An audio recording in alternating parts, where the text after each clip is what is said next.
Alors je sais pas pour toi, mais moi le confinement ça commence à être un petit peu long. J'arrête pas de gigoter, j'ai des sauts d'humeur, je commence à faire des choses de plus en plus bizarres. Je commence vraiment à me demander si ma santé mentale n'est pas en train de s'effriter à cause du confinement. Tiens, je vais te raconter des faits et tu vas me donner ton avis. Ces derniers ne sont pas exagérés, c'est pas romancé, ça n'a pas été planifié, c'est tel que ça s'est passé samedi matin. Je me suis réveillé un peu bizarre dans un état légèrement second. Et machinalement, je suis sorti du lit, j'ai allumé mon ordi, j'ai démarré Photoshop et j'ai commencé à faire une création. Ouais, ce truc-là que t'as sous les yeux. Et je ne sais pas pourquoi, mais j'ai quand même eu la présence d'esprit d'enregistrer ce que je faisais. Je ne sais pas d'où ça m'est venu. C'était pas planifié, c'était pas prévu. Et ça aurait été, je pense, d'autant plus grave si ça avait été le cas. Non, c'était vraiment une inspiration soudaine. Je suis allé sur Photoshop, sans réfléchir, tel un robot, et j'ai réalisé cette saucisse volante. Non, pardon, pas une saucisse, une knack volante. Oui, c'est hyper important. Il y en a certains, pendant la quarantaine, qui profitent de ce surplus d'énergie et de ce temps disponible pour faire des créations absolument incroyables. Ça donne lieu à plein de nouveautés artistiques, des vidéos, des chansons, des créations, des choses impressionnantes.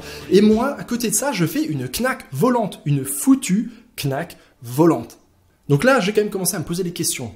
Mais est-ce que tu pensais vraiment que ça s'était arrêté là ? Ben non, bien sûr que non. Puisqu'après ça, j'ai continué, j'ai fait un nouveau document sur Photoshop, toujours en plein enregistrement, et j'ai commencé par faire un autre digital painting, tout aussi inspiré bien sûr. Je te laisse apprécier le chef-d'œuvre qui est en train de naître sous tes yeux. Une création qui figurera sûrement aux côtés des créations de Michel-Ange, de Léonard de Vinci, et de tous les grands maîtres passés et contemporains. Il s'agit d'une mouche. Oui, mais pas d'une simple mouche. Non, que nenni. C'est une mouche qui tient une épée, mais pas n'importe quelle épée. Non, cette mouche tient Excalibur, l'épée divine.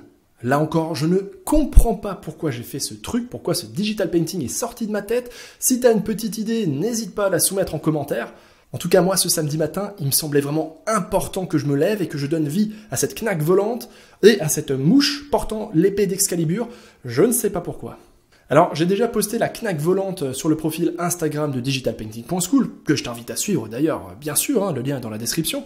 Et j'ai reçu beaucoup de commentaires, des commentaires profonds, des commentaires drôles, des commentaires intéressants, et plusieurs personnes ont soumis l'idée d'une analyse freudienne de cette fameuse saucisse volante. Mais je pense que c'est pas une bonne idée. Bref, voilà, je voulais partager avec toi ces deux digital paintings qui sont sûrement les plus belles créations que j'ai faites à ce jour et qui vont sûrement marquer l'histoire de l'art digital pour un petit bout de temps. Du coup, je compte sur toi pour me dire en commentaire si selon toi le diagnostic est grave, si toi aussi, des fois tu fais ce genre de choses, ce genre de créations bizarres. Puis bien sûr, si tu penses que je suis fou, n'hésite pas à mettre un pouce bleu, ça me permettra de le savoir. L'art digital t'intéresse ? Tu as envie d'apprendre ou de progresser en digital painting ou peinture numérique en français ? Je t'invite à aller sur digitalpainting.school. Tu retrouveras une communauté super sympa, des cours de qualité et un paquet de ressources gratuites. Allez, on se retrouve là-bas l'artiste.